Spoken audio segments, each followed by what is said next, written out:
So welcome in, everyone. It's Tammy Mastroberte, founder of Elevated Existence Magazine and author of The Universe is Talking to You. And today we are being joined by Rick Hanson, PhD, who is a psychologist, senior fellow of UC Berkeley's Greater Good Science Center, and a New York Times best-selling author. His books have been published in 29 languages, including the newest one we're going to talk about today, which is Neurodharma, Resilient, Hardwiring Happiness, Buddha's Brain, so many more, with 900,000 copies in English alone.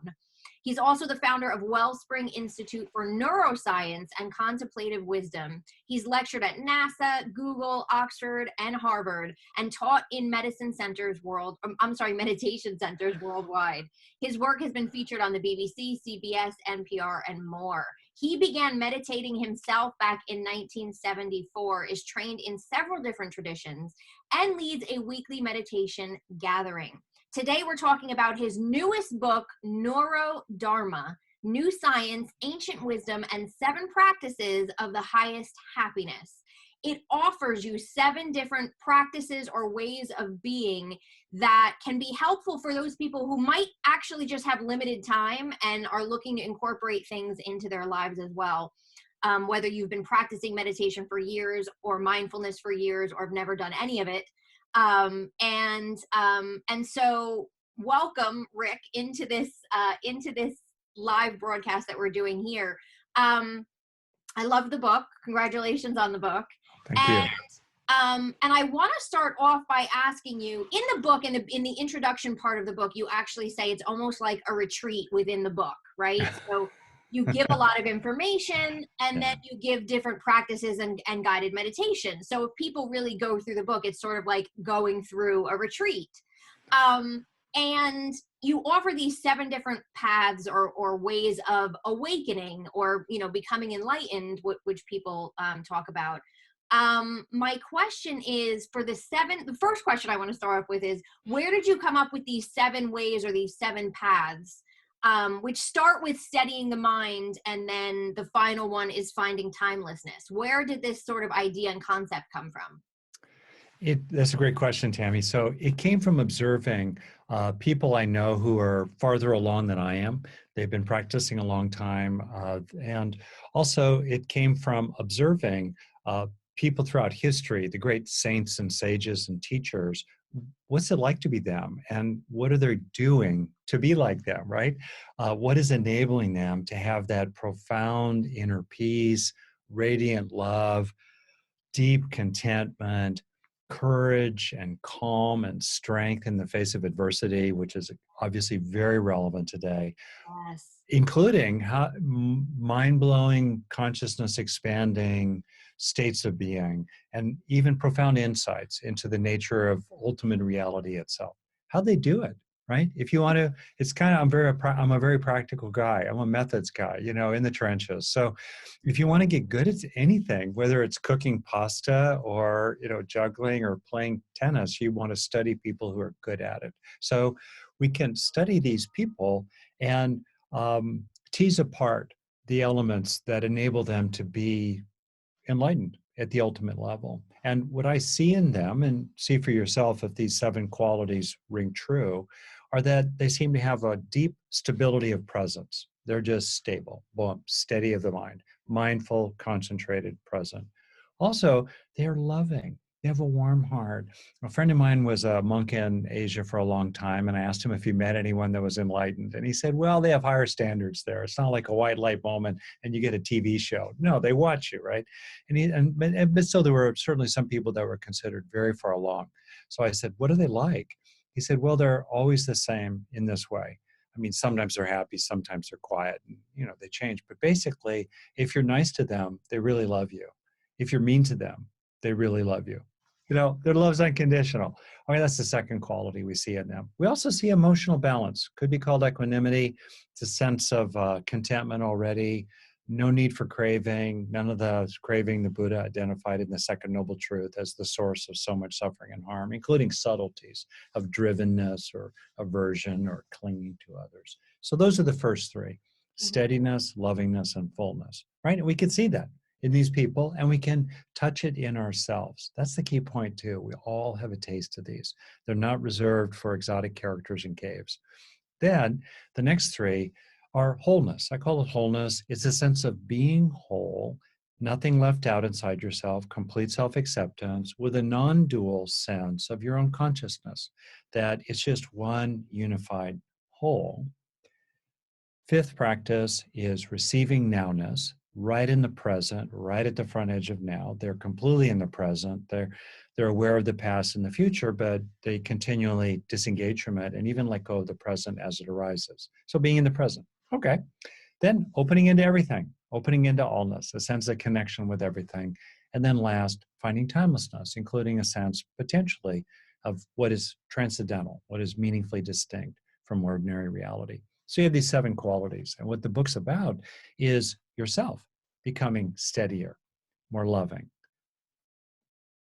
more of a resilient well-being, feeling already full, feeling whole as a person, rested in the present, connected interdependently with everything, feeling like a local expression of everything, supported by all that is, rather than separated from it and at war with it, while with a growing openness to mystery and the ultimate possibilities of human consciousness. So that's what the book's about. And I think that what's great about it is that we can all have a taste of these, and we can develop them, and we can perfect them. And what I explore in the book is how it works in the brain, which is so cool. It's like, what are the underlying things going on in your body and your circuits there, and how the whole body works together, not to reduce consciousness to something mechanistic like a clockwork. No, to actually expand our awareness of who we are with awe and gratitude, to realize how much the body-mind process is one single process. So if we understand how the body is involved in the body-mind process, we can kind of hack the body. We can do things that stimulate different circuitry, as it were, in the brain to foster and then stabilize these ways of being. Yes, yes. And I think that's what attracted me originally to the book, the word neuro in it, because I love when I can, if I'm teaching something or I'm learning something, if I can understand the science of it and say, hey, listen, there's been tests, there's been research, there's been studies, this works, right? Yeah, that's right. That is, I love that. I love Yeah. that about it. And you break things down in ways in this book that I would have never realized, oh, this is how it's working. Oh, good. Thank you. Yeah. Yeah. So the one of the first practices or the first exercises or meditations that you offer in the book is what you call let be, let go, let Yeah. Can you share with everyone sort of how they can practice this and what the benefits are of this particular practice? Sure. So this is a very fundamental framework. You could put pretty much almost all psychological and even spiritual methods in sort of 3 groups. The first is to just be with your experience, including if it's painful, not to resist it, not to suppress it, to feel the feelings, experience the experience, hopefully with mindful, spacious awareness. So we're not flooded by it or hijacked by it. We might feel down into what is more vulnerable under the surface. In the process of being with our experience, it might shift, but we're not trying to nudge it. This is the most fundamental form of practice. Be with what's there. Be with what's there. It's our last resort because sometimes that's all we can do. And as practice matures increasingly, we're just kind of hanging out, being with transient experiences, receiving them as they pass through us, moment by moment by moment. Okay, but it's not the only way to practice. We also need to work with the mind, not just be with the mind. And there are 2 major aspects of working with the mind. Let go. In other words, release what afflicts us and burdens us, let go of stresses, let go of needless worries, let go of thoughts that aren't helping rather than feeding them, let go of desires that are problematic, let go, reduce the negative, right? Release the negative. And also, third, grow the positive, let in the good, turn to and receive into oneself experiences, let's say, of steadiness or lovingness or fullness, so that as we receive them into ourselves, we develop traits of steadiness, traits of lovingness and fullness that are part of ourselves, so that we carry this with us wherever we go. right? So all three work together. I think of it as like a garden. You can witness the garden, you can pull weeds, or you can plant flowers. Let be, let go, let in. I'll finish by saying that if we're bothered by something, these three give us a nice roadmap. We Yeah. start by letting be. We feel it. We explore it. And we may do that for just a few breaths. If we're, aware of some kind of familiar material like, that's my stuff with my stepfather again, or something like that. You know what I mean? Yeah. Or, oh, that's my reaction to seeing that person on the evening news or whatever it might be. And we go, okay, I got it. Other times we be with it for months, maybe years, grieving a loss, getting through something, just feeling it, but then at some point it feels right to move into letting go. Mhm. And sometimes it's because we can't bear it. I felt like I had a bucket of tears from my childhood that I emptied one spoonful at a time. And Right. that's all we can do. And it's okay. We be with it one spoonful worth, and then we move on. But it's a real spoonful as we, be with it. And then we shift into letting go, right? In various ways. We kind of release the tension from our body. We let the feelings flow. We just kind of disengage from these reactive patterns, the case we're making in our mind about them, the emails we're writing at 3 a.m. I know what that's like, in our mind, writing them. And Right. then we also want to receive to replace what we've released. So if we have released anxiety, it helps to receive calm strength. If we've released feelings of hurt or inadequacy, it helps to receive feeling valued and cared about by other people. If Yeah. we've released frustration and disappointment, it helps to receive gratitude. You see, you want to find the flower that's well matched to the weed you've pulled. So anyway, that's a fundamental framework. It's a great map to locate. I focus a lot on letting in the actual growing or cultivation in Sanskrit, bhavana, the cultivation. As a psychologist, I'm interested in the development of resources of various kinds, inner strengths of various kinds, ranging from good old-fashioned grit, patience, determination, to very subtle spiritual insights that become increasingly stabilized in us. So I Yeah. tend to focus on growing flowers in the garden of your mind, but it's in this larger context. Yes, yes, totally. And I love that. I feel like it's a process that, like you said, you can do sort of over a period of time, but it's also something you could just sort of do in the moment when you feel something, like you're Yeah, getting aggravated about something, and you could just do this process within minutes to shift yourself. totally. And it's really great. And it's honest. You start by feeling it. You got to start by feeling it. Otherwise, and if you jump too quickly into letting go and letting in, which I've done in my past, and it doesn't have traction, you need to go back to the first step, Yeah. including feeling down to what's more fundamental and younger. Now, that said, sometimes it's really helpful to start by letting in and growing resources inside, like calm or self respect or self compassion, so that you can bear what you're feeling, right? Right. Um, yeah. Yeah. Okay. Okay, so the book itself, the title actually has the word new science in it, right? Yeah.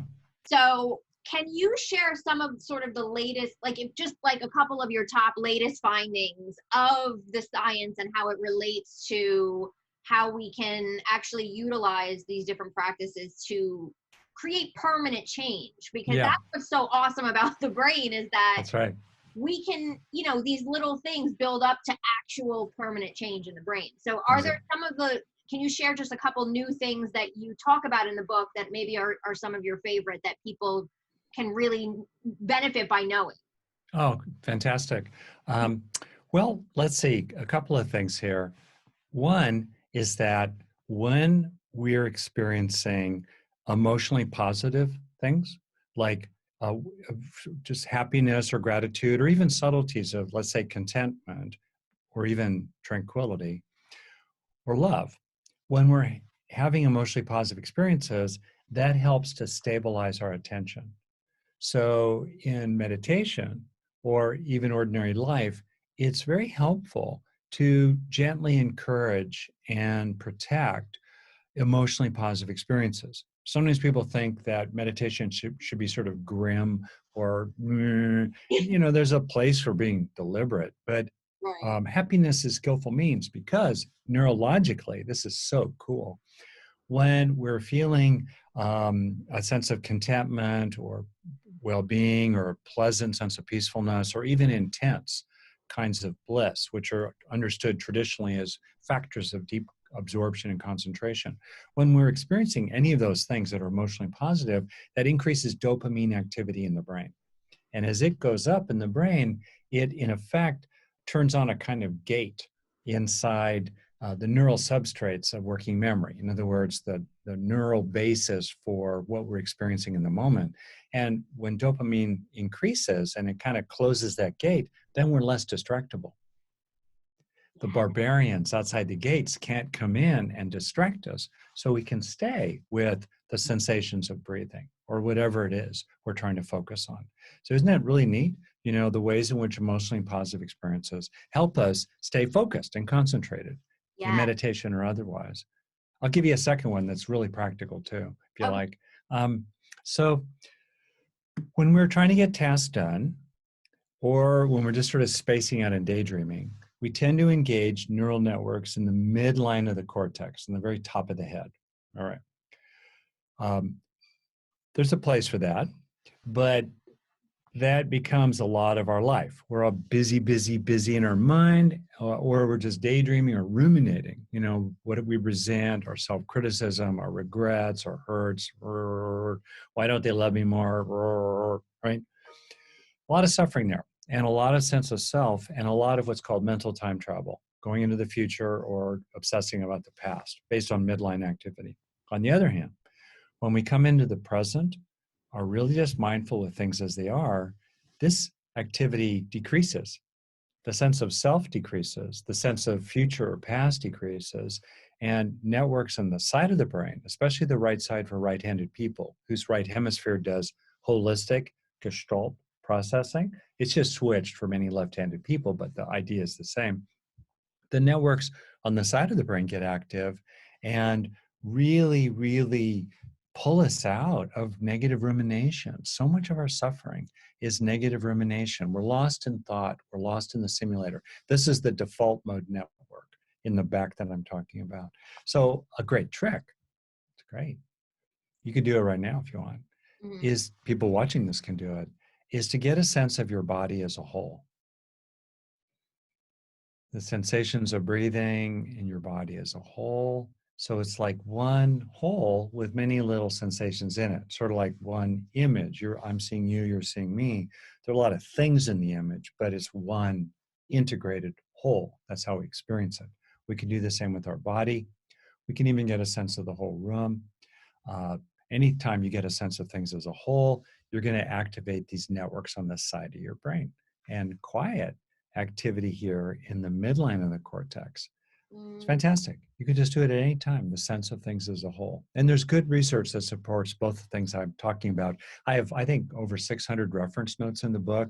They're all in the back, you know, fine print for those who care about that sort of stuff to just kind of check it out. But this sense of things as a whole is really powerful and effective. Yes, yes, I love that. I love it. So in your chapter on, because each of the 7 ways you sort of break down into individual chapters with practices. Yeah. So in the chapter on steadying the mind, which is the first piece of it, you talk about the importance of concentration, not just in meditation, but in everyday life. And you talk about how you almost didn't realize that this was an important piece of even meditation and mindfulness. Can you explain what it is about concentration that makes it so important when we're talking about steadying the mind? Oh, that's great. So in the book, I refer to a traditional parable, so I'll just say it right now too. It'll be familiar to you. It's the idea that, you know, we find ourselves lost in a forest of suffering, and in the distance, we see a beautiful mountain of happiness, you know, true inner peace, true insight, true awakening, right? And we want to get there. Well, good news number 1, we don't have to cut down the whole forest. We just have to find a path. Woo, that's good. So the question becomes then, how do we carve that path? We could get a razor blade, but that would take forever. We could get a heavy stick, but that would just bounce off the trees. But if we combine the sharpness of insight of the razor blade with the power of concentration into a razor sharp machete, then we can cut our path to the mountain of happiness and bring others along with us. So the power of the machete is concentration. in shamatha practice, it's called, or samadhi practice, where you're really, really focused. And in this focused state, your mind becomes kind of like a laser. You can really observe what's happening acutely on a time scale of several things per second. You become very aware of the transience of your experiences, their foaminess, their compoundedness. They're kind of like clouds, not bricks. And as a result of that kind of penetrating concentration, you start taking your experiences more lightly. They're real. They're to be enjoyed. They're to be learned from, but they're not to be attached to. They're not to be thingified, right? Because then that just creates all kinds of suffering. And if people are interested in deeper states of contemplative training, meditative absorption, including some of the traditional paths that you'll find in the Buddhist tradition, which is the one I know best, or you can find versions of that in other forms of deep contemplative practice, Hinduism, Christianity, Islam, the first people, the indigenous shamanic traditions around the world. They all have this element in them of deep contemplative practice. And if that interests you, and it's certainly traditionally recommended by serious teachers, concentration is really important. If you don't have the ability to steady your mind in a basic way, your meditations will be like my meditations in the beginning. Right. Kind of flabby. You Right. sit on the sofa, your mind spaces out, you go, oh yeah, breathing, right. Or you come back, you wander off, and it's nice. It's better than the alternative, right? Oh But yeah.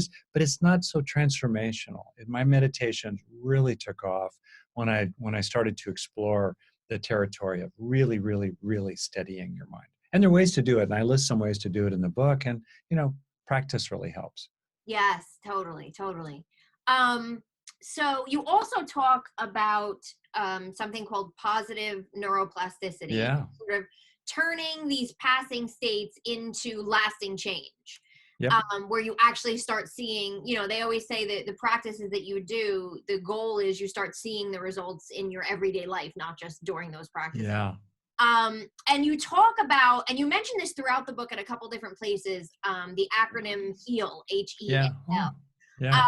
Can you share what that is and sort of an example of how we can use that? Because I think it's another one of those, just like that let go and let in and stuff like that. It's another big piece that I'd like to people to get. So can Oh, you great. explain what it is and how, given like an example of how we can utilize those 4 steps? That's right.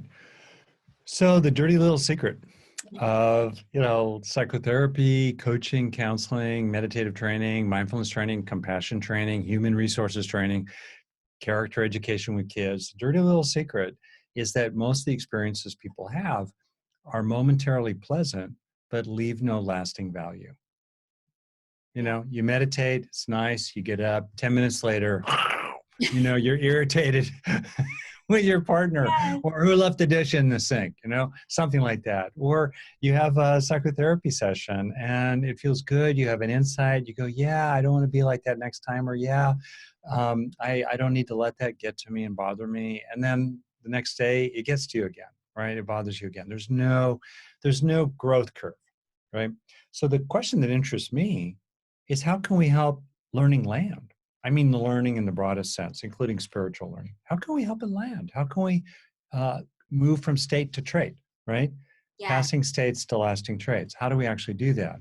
And so that's what's deeply interested me. And it's shocking, actually, how little attention has been paid in formal clinical psychology or human potential, new age, self-help, spiritual traditions, how little attention has been paid to what people can do inside their own minds, Mm. inside their own experience, to help what they're experiencing to really sink in.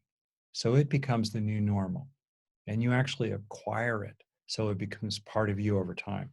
And if I can make a passing comment here, right now we're recording this in the first part of April 2020, in the middle of an epidemic sweeping through the world, really, including here in America. And I think for a lot of people, they're starting to realize and are shocked by it. They're realizing that they were propped up by their settings and activities and circumstances and the people they could hang out with and the experiences that would occur as a result. But all that has fallen away. And Yes. we're kind of left, I won't express anything vulgar here, but we're kind of left bare, you know, in the howling winds of reality. Whoa. And what we've got, and all we've got, is what we grew inside ourselves. And Mm-hmm. for a lot of people, when they're looking inside, the cupboard looks a little bare. And it's a wake up call that we were propped up, right? But we actually were not internalizing as much as we could. So I've really explored the science of that so that we can actually take charge of the brain change process from the inside out, which is incredibly hopeful at a time when we feel buffeted, we feel pushed around. So the framework for that, you've noticed, is the HEAL acronym, HEAL. It's a fundamental framework for taking charge of who you are becoming. Not that there's anything wrong with you. Suzuki Roshi, the great Zen master, had a little saying. He said, "You are perfect as you are. And you could use a little improvement." Right. Right? Yeah. So, okay. Or to quote Milarepa, the great Tibetan sage, he was describing his life of practice. And it's a really beautiful way to think about it. He said, "In the beginning, nothing came. In the middle, nothing stayed. In the end, nothing left." Mm. And so this is the process of helping things to come. In other words, helping ourselves have experiences in the first place that are beneficial, of calm, of strength, of love, of insight, of happiness, of freedom, of non-attachment. Helping ourselves have these experiences and then helping them not leave, Yeah. right? That's the fundamental process. So quickly, the HEAL acronym stands for have a beneficial experience in the first place, usually because you just are noticing, oh yeah, like right now, I'm enjoying this. You're Mm-hmm. cool. This is fun, right? I like seeing you laugh. Oh, it's happening. Or I could remember something or think of something that I feel grateful for and create a beneficial experience. Right. Either way, now a song is playing in the inner iPod, the inner jukebox. All right, we got to record it though. That's the second step, the necessary step of any positive change that lasts. We have to foster a physical change in the brain of Mm-hmm. neural structure and function. I call that phase, because I'm a geek, installation. You know, we're trying to install it, we're trying to receive it, we're internalizing it. Yeah. So HEAL stands for have a beneficial experience in the first place, and then moving into installation, enrich it and absorb it. E for enrich, A for absorb. Enriching just means help it be big, help it last, stay with it, turn up the volume. And absorb it means sensitize the receptivity to it. So you can receive it into yourself like you're a sponge, that this luscious liquid is sinking into of this beneficial experience. So Mm-hmm. that's have, enrich, and absorb. That's the essence of self-directed neuroplasticity in a nutshell, in a mouthful, right? And Right. then the optional step, link, is to be aware of positive and negative at the same time. Just make positive bigger so it connects with the negative and soothes it and even eventually replaces it. It's like if you're going to deal with a weed, bring some big flowers next to it and they will gradually crowd it out and even uproot it. So that's the fundamental process. And the takeaway is that multiple times a day, slow down for a breath to receive something beneficial into yourself. Don't just change the channel or let other people push you into the next thing. And if you want, in particular, in addition to several times a day, just kind of on the fly, after any kind of formal practice, prayer, meditation, yoga, or maybe a workout, or maybe Pilates, or maybe finally, putting your daughter to bed at night, whatever it might be, deliberately really marinate in it so Mm-hmm. that whatever's useful there can really sink in. And you can use this method to finish for ways you want to be more skillful with other people. It's not about looking for the flowers. Like, yeah, that's great. Smell the flowers. Why not? But we can use these methods to internalize a deep inner peace, for example, or we can internalize a way to be more skillful with another person. Like with my wife, I'll have an interaction and I'll realize, this is not going well. I need to find a different way of being here. There's a little lesson for the future. Not that I'm going to walk on eggshells, but I could realize something about her, or I could be aware of what made me unnecessarily cranky about something.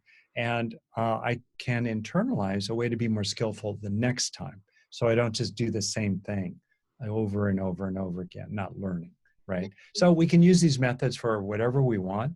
The fundamental point, no one can stop you from growing inside your own being. No one can stop you. No one can defeat you, but no one can do it for you. Yes. Only we can take action in the inner temple of our being and help ourselves grow into who we long to become each day. Yes. Oh, I love that. Um, Actually, so the next piece I wanted to talk to you about is the warming the heart chapter. Sure. What I thought was so interesting in that is that a lot of people might practice mindfulness, they might practice meditation, but what Mm-hmm. you talk about in that chapter is that those things are great, but sometimes it's not enough, and that Yeah. you talk about bringing compassion and kindness into it, which reminded me of the Buddhist meditation, the loving kindness meditation, Mm. Yeah. which you sort of touch on some of that in there as Mm. well. How can people just sort of bring more compassion into their everyday lives, whether it be in as part of their meditation practice or just even as part of that, the letting go and letting it in and letting be piece of it? So can you just share, I guess, a couple of tips on why compassion is so important and how we can bring that in? Oh, it's great. So compassion is a fancy word, but it essentially just simply means empathy for the burdens, the weariness, the illnesses, the fears, the suffering broadly of others, empathy for it, combined with caring, right? Empathy alone is not compassion. Uh, Caring without empathy is not really compassion. It's when the two come together that we let others land in our heart, in effect. We feel them. That's the essence of it. And there's a lot of research that shows that actually compassion makes us tougher, which is kind of wild to realize. It makes us stronger and more resilient, and it connects us with others. And we can, of course, apply compassion to ourselves. So in terms of uh, support for that, uh, one, I think it's really helpful to appreciate that you can have compassion for people you don't like or you disapprove of, or you even feel that they're the source of their own suffering, right? And I find myself that I can have compassion for, let's say, leaders in the world who I deeply disapprove of. I think they're hurting a lot of people. And still, I can look at them and realize how kind of miserable they are. Deep down inside, with the thought that maybe if they were less miserable deep down inside or felt less hungry for more, my precious, Right. that they wouldn't be, so horrible to other people. Okay. Um, so it's helpful to realize you're not waiving your rights to have compassion. You don't need to approve of someone to have compassion for them. That's freeing right there. Second is to feel the area of your heart. There's a lot of relationship between sensation in the area of the chest and social experiences. Perhaps also, maybe, who knows, there's some kind of mysterious process of opening the heart chakra. Uh, Feel in the area of the heart. Feel in the area of the heart. That part seems pretty clear. Third suggestion is to deliberately slow down to wish others well and to be deliberate about it. Perhaps with thoughts in your mind like, may you not suffer, or, oh, I wish it was better for you. I mean, people will write me sometimes, or I'll just see something in the paper or the news online now, and I'll slow down to just feel it. Or you walk by a person on the street, total stranger, you'll never see him again, and give it the 3 seconds, not just to notice their face, their height, their gender, maybe, etc. Is their hair long or short? But just, can you feel them? Can you let yourself take that beat, a few seconds probably, to sort of let that person land and just recognize, without pretending you're mind reading or something, that they're like you, like me. You love your kids. Like me, you like chocolate. Like me, you don't want to die. Like me, you're worried about things these days. Like me, you're tired. Like me, you're getting older.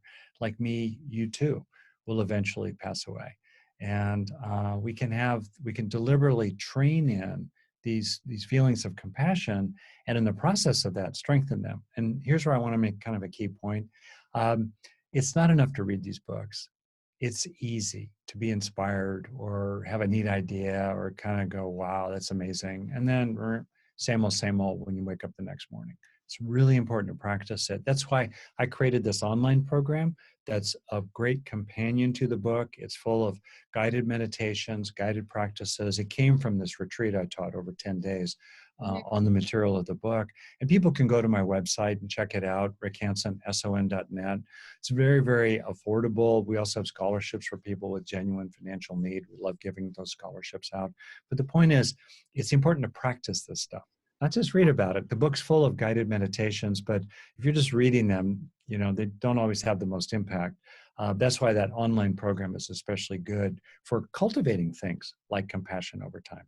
Yes, and being able to just sort of sit down and listen to the guided meditation and take the time to do it. Yeah, that's right.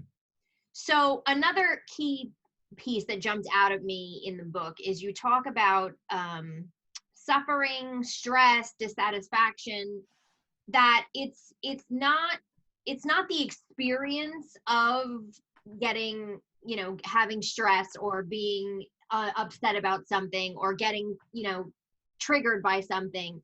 It's the holding on to these things that truly causes the suffering. And I think that's something that is so key for people to understand, because like the passing state of it is not the problem. It's when we sort of grasp onto it and hold on to it. So yeah. Can you explain what that means and how we can combat that? And again, it sort of reminds me of going back to that, let it be, let it go, let it in, because, that's one way to sort of do it. But I just think that a lot of people times they get caught up in the experiences, but if you could let those experiences go, the suffering lessens. It's fantastic. You're pointing to this, and this will be a good point to end on because it's such a summary and conclusive foundational thing. So we're having these experiences, right? And the way I kind of help myself, it's kind of a funny metaphor, but I feel like I'm moving through life like a sticky net. And time moves through or life moves through, and I try to let the crud pass on through. Just let it go, let it go, let it go. It helps to do this with exhalation, which naturally calms the body because it slows the heart as we exhale. Let it go, disengage. It's very normal to have experiences, but we get into trouble when we feed them or follow them or get really, really, really caught up in them. That's what's problematic, right? Yes. We don't want to do that. So, like I'm saying, we can feel like a sticky net through which, the pain and the sorrow is passing, not because we're fighting it. If we fight it, it sticks around. What you resist persists, right? As the saying has it. On the other hand, because the net is sticky, you can help the gratitude, the calming, the recognizing what is good amidst all that's bad. Even in the middle of a pandemic, children are laughing. I think the Dalai Lama he said once, if you can be happy that other people are happy, then you can always be happy because there's always somebody somewhere who's happy, right? Yes. And so that's the sticky part. And in that stickiness is a sense of really appreciating what is good, knowing that as we appreciate it and internalize it, we fill ourselves up. And as we fill ourselves up, we become less hungry for external supplies, external approval, external sources of pleasure, external sources of feeling good and valuable as a person. We already have it inside ourselves. Our well-being becomes increasingly unconditional. And one thing that really helps us to do that is to come as close as possible to the present as you can. Because technically, in the brain, when we're really close to the present, suffering doesn't have time to sink any roots in because we're on to the next thing so quickly that our reactivity and ruminations about the last thing just doesn't have time to get hold of us. Yes. That's great. And as I think of the phrase frictionless contentment, I'm still working on it. I'm working on it to be frictionless, to just resist less while being strong and doing what you need to do these days. And that's a beautiful sweet spot, a sense of calm, open-hearted, contented strength while dealing with the challenges of life. Yes. Yes. And that's what that book's entirely about in its related online program. And I think ultimately that's what characterizes the pinnacle of human possibility, the mountain of awakening, Mhm. this fundamental core of well-being and open-heartedness and freedom in the midst of the wonders of this world, its joys and its sorrows. Yes, love it. So tell everybody once again where they can find more information about you and the program, and obviously the book is going to be available wherever books are sold as well. That's right. Oh, thank you very much. Best place is Rick Hanson, son.net.